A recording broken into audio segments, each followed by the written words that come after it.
Ok Steph, bah écoute, quand t'es chaud, on part sur l'analyse du Bitcoin pour aujourd'hui. Ok, bah c'est parti.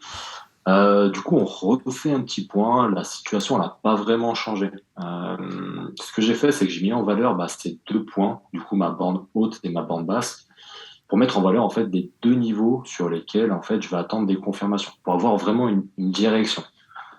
C'est-à-dire que si on a la cassure, grosso modo, des 17 600, 17 800 exactement, c'est vraiment ce niveau de prix qui m'intéresse le plus. Je 19 000. pourrais estimer qu'un potentiel bottom court terme, bien sûr, est posé. Du coup, je pourrais commencer à m'exposer au marché, en tout cas sur des trades à la journée. Pour l'instant, je ne le fais pas. Trop instable. Pas assez de confirmation. Si on casse, ok, je me positionne. Ok. Pour l'instant, deuxième borne, deuxième possibilité, deuxième cas, deuxième scénario. Ça serait retour au niveau des 18 000 qui pour l'instant agissent en tant que support plutôt solide.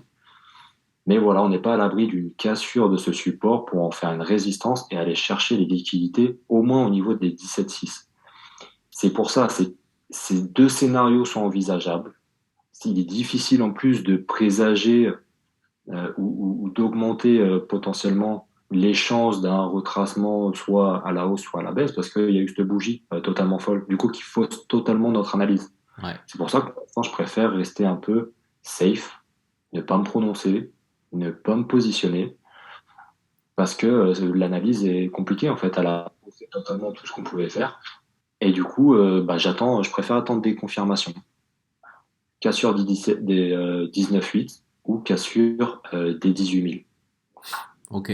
Comme je l'ai dit dans le Discord, je sais pas si tu l'as vu, j'ai balancé un petit message sur le fait que oui, il était très frustrant de ne pas pouvoir se positionner. On voit qu'il y a des assets qui performent très bien en ce moment, comme RSR ou XRP. Mais le contexte n'est pas bon, la situation n'est pas claire, donc je préfère être patient, attendre des confirmations pour pouvoir à nouveau m'exposer. Court terme, attendre des confirmations, on aura la direction, on planifiera. Si jamais, par chance, on a quand même de la continuation haussière, j'ai différentes zones qui sont déjà dessinées pour pouvoir me positionner. Voilà, différentes zones de travail qui m'intéressent. Mais grosso modo, le range duquel on va travailler, ça va être les 19 000 jusqu'à 24, grosso modo, de manière très large. Ok, ça marche. Bah écoute, c'était très clair pour le BDC. Là, on va faire une petite analyse de l'Ether et après, on passera au SP500. Du coup, Steph, là, pour faire un petit point rapide sur ETH. Donc, comme on en parlait hier, on est passé au-dessus de cette résistance. On a réussi à consolider, à valider, à confirmer au-dessus. Là, on vient d'être repoussé par le POC Weekly. Donc en court terme, l'objectif, ça va être soit de passer au-dessus de ce POC Weekly pour continuation haussière et aller chercher ces FVG. Et mais tant qu'on n'a pas cassé les 1400, c'est pareil. On reste sur notre tendance baissière, on casse les 1400. C'est-à-dire qu'on arrive à péter ce niveau-là. Après, on repasse sur du court terme, sur une tendance haussière, justement. Là, on est toujours sur notre tendance baissière. Tant qu'on n'a pas cassé les 1400, pas de changement de tendance, donc prochain objectif c'est d'aller chercher plus bas. Pour ça, ETH, rien de spécial pour le moment, on attend plus de confirmation et plus de mouvement surtout. Donc voilà, on se fait un petit point macro du coup, Steph là. Ok, du coup, on fait aujourd'hui un petit point sur le S&P 500. Du coup, le S&P 500, c'est les 500 plus grosses entreprises américaines, du coup, qui sont toutes regroupées dans un indice. Du coup, le S&P 500 ici, exactement, c'est le S&P E-mini. Du coup, c'est la version future. Je l'étudie, pourquoi? Parce que tout simplement, ça me donne la possibilité, en un clin d'œil, d'avoir un état de santé, grosso modo, de l'économie, de la finance américaine. Forcément, si ce chart montre de la force, performe bien, c'est que l'économie américaine est plutôt en bonne santé, du coup, ce sera favorable à de la hausse. Et forcément, ça va impacter le marché crypto. C'est-à-dire que les intervenants du marché vont vouloir s'exposer à des assets à risque, dont les crypto-monnaies. Donc, si je vois ce chart bien performer, on va bien performer. Par contre, si je vois des signes de faiblesse ici, il y a de grandes chances qu'on soit aussi dans un état de faiblesse, de retracement ou au maximum de consolidation. Donc voilà, petit bilan des finances, de l'état de l'économie américaine, juste en un clin d'œil avec le S&P 500. Ce qu'on voit ici, ce que j'ai tracé trois grosses trendlines principales. La première ici qui reprend tous les points hauts, qui a bien matché pour l'instant. J'avais pris les deux premiers, le troisième est tombé tout pile et j'ai pu présager de cette baisse, de ce retracement. Les deux autres, en fait, c'est juste que j'ai pris tous les points hauts, les précédentes, pardon, tendance baissière. Donc juste ici sur cette tendance et qui a servi de support pour la seconde. J'ai noté aussi du coup des niveaux de résistance. Le but étant de pouvoir présager d'une prochaine zone de support. Pourquoi pas? En tout cas, elles ont été rationnelles jusqu'à maintenant. Du coup, je les laisse tracer et je verrai si ça match encore dans le futur. On voit que, par exemple, celle qui a été tracée ici a très bien marché avec l'action de prix qui s'est passée durant cette phase. Ça a servi de support. J'ai noté les résistances. Ça nous a formé un canal, tout simplement. Autre chose, autre scénario, autre phase de l'action de prix, ça va être ici la consolidation qu'on a eue. J'ai pris les deux points bas qui m'a fait une trendline qui m'a servi aussi de confluence avec ce support ici, qui a été retesté à plusieurs fois. Retest ici, phase haussière. Retest ici, petit rebond. On va pas appeler ça une phase haussière. Actuellement, on l'a cassé. Ce que j'attends, c'est pourquoi pas un retest bearish, du coup baissier, pour de la continuation baissière. Clairement, là, le S&P 500, il ne monte pas de la force. Donc, au maximum, on aura un retest. On va partir un peu plus bas. Et les objectifs, les niveaux de prix qui m'intéressent actuellement, ce serait de venir au minimum nettoyer ce dernier point bas. Et puis après, si j'élargis un peu ma vie, j'ai forcément, il y a plein de points, tous les points bas, on peut tous les noter, il y a des liquidités en dessous, on peut tous les prendre, mais j'ai noté de ceux-là plus particulièrement parce qu'il y avait eu un beau mouvement ici. Donc ici, il y a de la liquidité, il y a des mecs qui se sont positionnés lourdement. Donc forcément, ça va être une zone de support.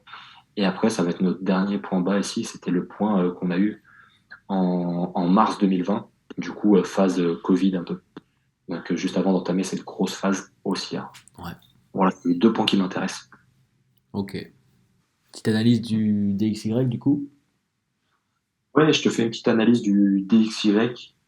DXY, je le rappelle, c'est le dollar index, c'est tout simplement le dollar qui est comparé à d'autres monnaies fiat fiduciaires, du coup des monnaies traditionnelles comme le yen, il y a l'euro et il y en a plein d'autres, il y a un petit listing euh, que je connais pas par cœur. Mais du coup, ça te met en valeur la force du dollar. Je rappelle que du coup, bien évidemment, ça nous intéresse parce que quand on achète du Bitcoin, sa valeur est bien évaluée face au dollar. Donc, si on a un dollar fort comme actuellement, ça va impacter à la baisse la valeur de notre Bitcoin ou de nos autres cryptos. À l'inverse, un dollar qui sera faible, du coup, qui sera sur une phase baissière, va impacter positivement la valeur de notre Bitcoin et de notre monde de la crypto-monnaie. Donc actuellement, on voit qu'il performe très bien le dollar. Les institutionnels sont lourdement exposés au dollar parce qu'il performe bien. Et du coup, ça nourrit encore plus cette hausse. Ce qui fait qu'actuellement, il est compliqué en fait d'attendre une grosse performance du marché crypto. Tant qu'on ne verra pas de signe de faiblesse, ça sera compliqué d'avoir une belle phase haussière sur les cryptos. On voit que le niveau des 110 a opposé quand même pas mal de résistance. C'est pour ça qu'on a une petite phase un peu d'accalmie et petite phase haussière justement sur le Bitcoin. Mais là, avec les annonces justement de la Fed qu'on a eu mercredi, on a un petit retour de force. Les prochains niveaux qui m'intéressent, c'est au niveau des 115. Si jamais on y va, je pense qu'il y aura de la résistance là-bas. Voilà. Autre scénario, ça serait le fait que il faut quand même noter que là, on a une courbe vraiment qui est très parabolique. Donc, ça peut pas tenir encore indéfiniment. Donc, on peut noter que actuellement, on a quand même eu de la résistance, on a eu des beaux retracements. Donc, peut-être qu'on est sur la fin. Potentiellement, on est juste en train de venir capturer des liquidités, on va former des M, on va avoir un retracement un peu plus important et du coup une phase haussière sur les cryptos fin d'année. C'est un scénario. Si jamais on l'a pas, niveau des 115, c'est là-bas que j'attends une nouvelle réaction. Voilà. Je rappelle que ce soir, 20h, il y a Jérôme Powell qui parle. On s'attend pas à des news, on s'attend pas à ce qu'il impacte énormément le marché.